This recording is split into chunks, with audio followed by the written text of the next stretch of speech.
Well, I haven't been on here for a little bit, and I'll just put a few little random thoughts for the last few days. And there were two prominent deaths of note this week, and one was of actor Robert Duvall, who died at the age of 95. And this was one of those actors who never seemed to give a bad performance. And he won the Oscar back in the early 80s for Tender Mercies. And he was in a lot of the major films of the 70s, like The Godfather and Apocalypse Now, I think it was, and many other films. But and he was especially good in Network. I always thought that was the best movie made in the last 60 years. It was prophetic. You could just change the hairstyles and stuff, and it just fit right in with what is going on today. That was a brilliant movie, and he was good in that. And as I said, I don't think he ever gave a bad performance, but I think of all the films he ever did, or all the performances he ever gave, the one that almost nobody talks about is his performance in The Twilight Zone. When The Twilight Zone went to 1 hour long for one season, and I think that was its fourth season, and he was in an episode called Miniature, and he was this shy adult guy who, he had trouble forming relationships with women and all this kind of stuff, and he never really fit in with his job. And nowadays, of course, people love to diagnose people as being on the autism spectrum, but today his character might have been considered to be on the autism spectrum. But almost anybody could identify with his character as never fitting in, trying to find a place in that damn society. And his big escape was going to a museum and seeing this dollhouse. It was kind of like a Victorian era dollhouse. And in his mind, those characters in the dollhouse came to life. A miniature dollhouse. And he was so good in that. He really should have won an Emmy. And I just think that is one of those performances everybody should see. Generally speaking, the hour-long Twilight Zone episodes were not as good as the half hour. A lot of them tended to drag a little too long, and that kind of thing, where the series more benefited from a tighter format, a half-hour format. But that was a great performance. And I'm always going to say that he did deserve the Emmy, if there was an Emmy award to be had back then.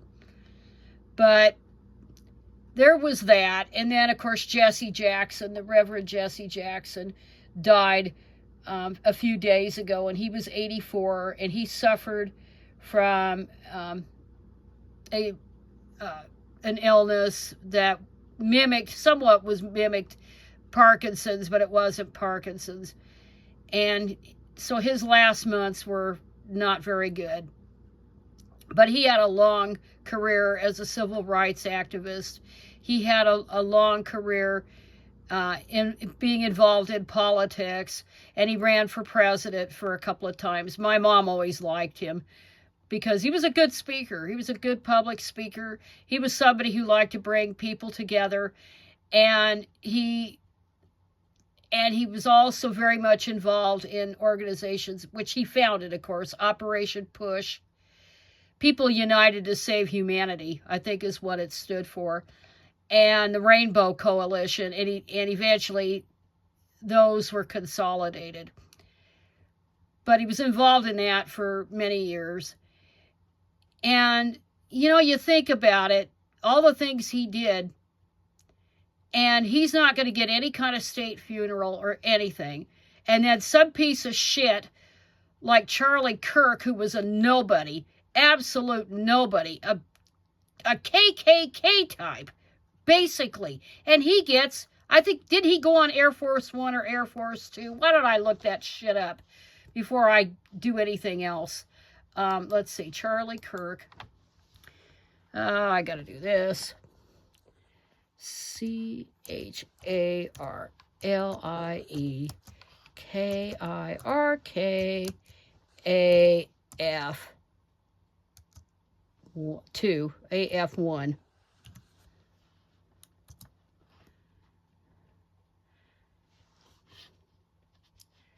Let's see. Yeah, he was on Air Force Two, so that was the vice presidential airplane. And he was a nobody. He was a fucking nobody. And they flew him from Utah to Arizona. And it's just unbelievable, but they couldn't do a damn thing for Jesse Jackson.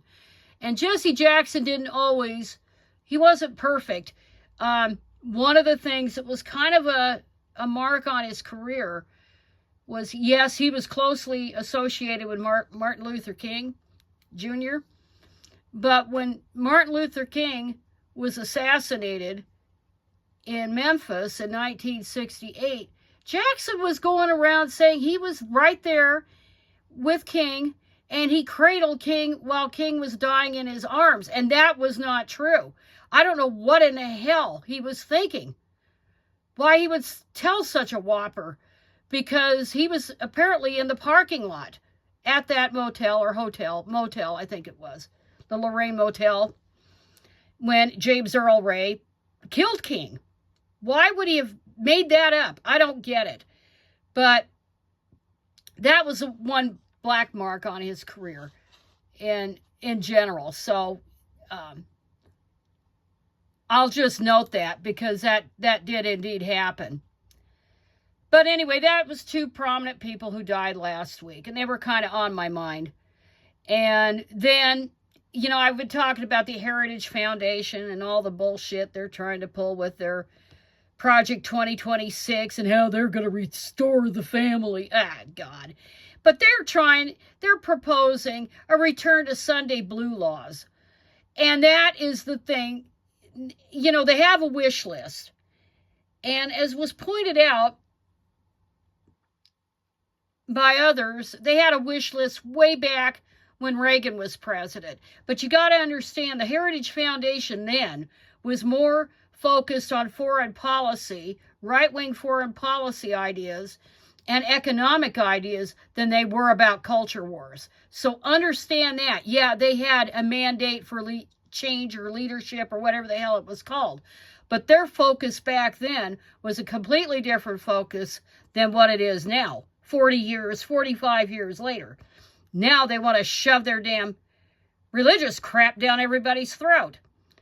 And I will tell you, of all the policies that they're trying to propose, the Sunday blue law restoration is never, ever, ever, ever, ever, ever, ever gonna happen. It will never happen.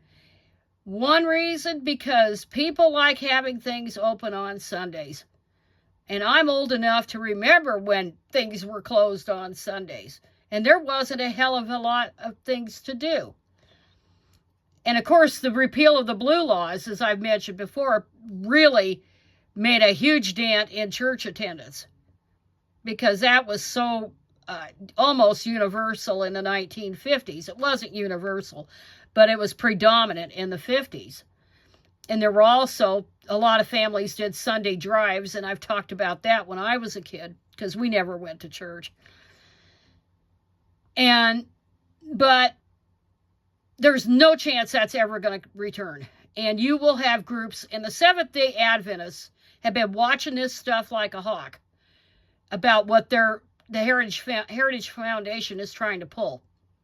And obviously, Jewish groups are looking at it too. And of course, there are other religions, Islam and Buddhism, and you know, and all down the line. And of course, atheists. Everybody that's not a religious nutcase takes issue with this. So it's not going to happen. That's a lawsuit waiting to happen. And so that that's just talking out of their butt. Most of what they're proposing is talking out of their butt. But it isn't even so much that they want to try to sneak shit through via executive orders, but they also like to come up with these model laws, like with divorce and shit, their covenant marriage crap, and that stuff on the state level. But Trump is kind of right in the skids, right into the ditch, as is Andrew Mountbatten Windsor. And he found himself arrested, but it wasn't much to do with, in fact, nothing to do with the child trafficking crap. So Trump is trying to fight all this shit. And of course, the Supreme Court upset the hell out of him because they declared, including 3 of the right wing justices, 2 of whom he appointed, told him to go pound sand on those tariffs. So he thinks he's going to defy that. Oh, God, he's nutty. Nuttier than a peach orchard boar. And finally, on a related thing, this has been talked about, too, about Christian nationalism. And supposedly there's people who are actually, they're Reconstructionists. They're not nationalists. They're Christian Reconstructionists. They're Rushdoony lunatics. That's what they are. I've talked about Rushdoony, and of course he died around 2000.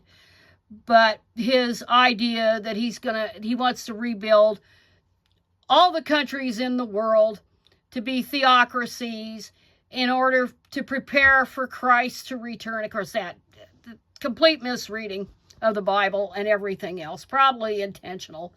I think his thing was more political than it ever was religious. But religion was a good hook to get in there. But his ideas really polluted religious discourse in the United States over the last 40 years.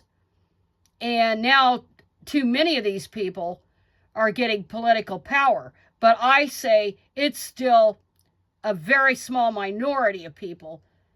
In 2024, 3 in 10 Americans qualified as Christian nationalist adherents or sympathizers. Now, who the hell, first of all, define Christian nationalism? Second of all, define adherents. Third of all, define sympathizers. Now, this about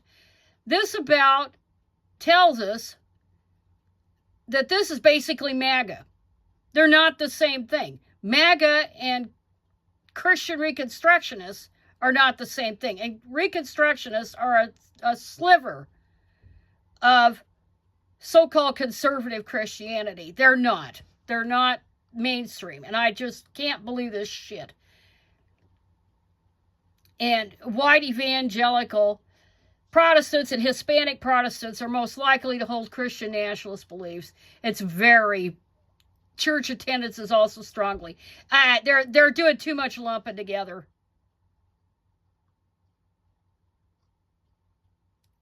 And what do they say here? Yeah, but it's based on what, 5 questions? I want to see where the hell this is at. What it qualifies it.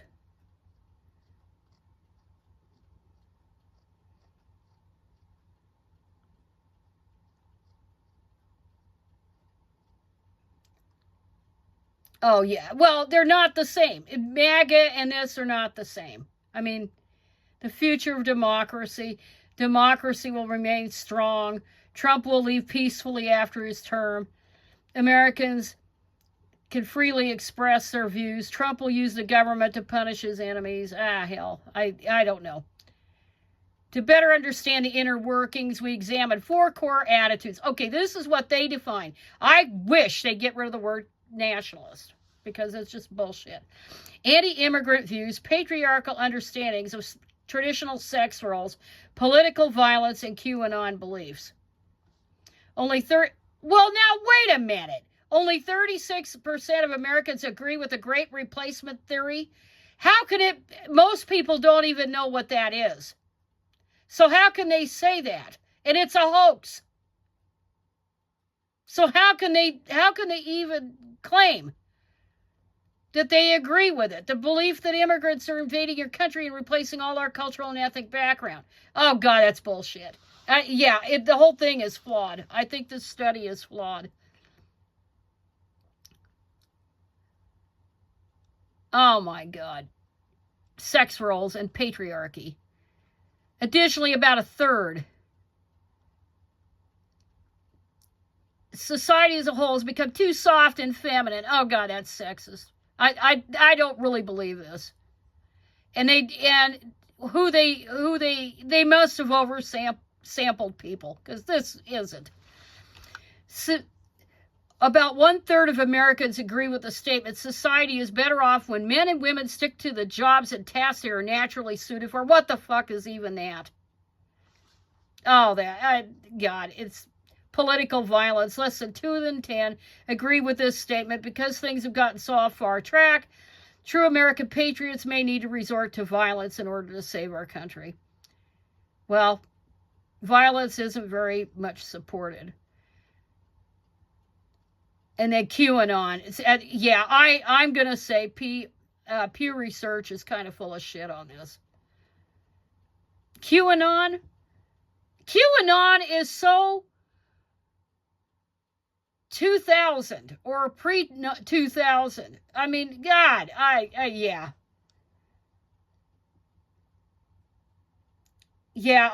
just don't buy this. And I mean, they have too much power. These Reconstructionists, crackpots, have too much power. But there's no way in fucking hell that I agree with any of this. So that Pew is usually pretty reliable, but I have a problem with this survey because I think it's oversampling people and lumping everybody together. And you can't really lump the Doug Wilsons in with the Heritage Foundation right-wing Catholics, because when push comes to shove, they're bitter enemies and stuff. So anyway, I'm just going to go ahead and call it good for now and try to enjoy what's left of my weekend. So that's it.